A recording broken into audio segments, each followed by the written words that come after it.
7 दशक इन 3 परिवारों ने लोकतंत्र की बजाय लूट तंत्र बनाकर लूटा। यहां के विकास को लूटा, यहां के विश्वास को लूटा, यहां के अमन व चैन को लूटा।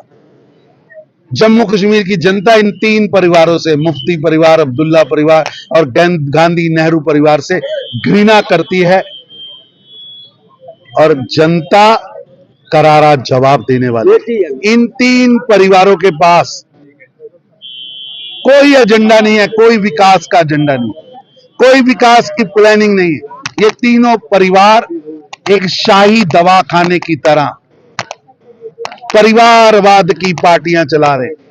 ये परिवारवाद की पार्टियां जिनका कोई आधार नहीं, कोई योजना नहीं, कोई नीति नहीं, कोई नीयत नहीं। अब इनको जम्मू कश्मीर लूटने नहीं दिया जाएगा। ये ऐसा चुनाव होगा जिसमें पहली बार जम्मू कश्मीर की जनता इन 3 परिवारों के प्रतिनिधियों को, इनके वंशवादियों को सदन नहीं भेजे।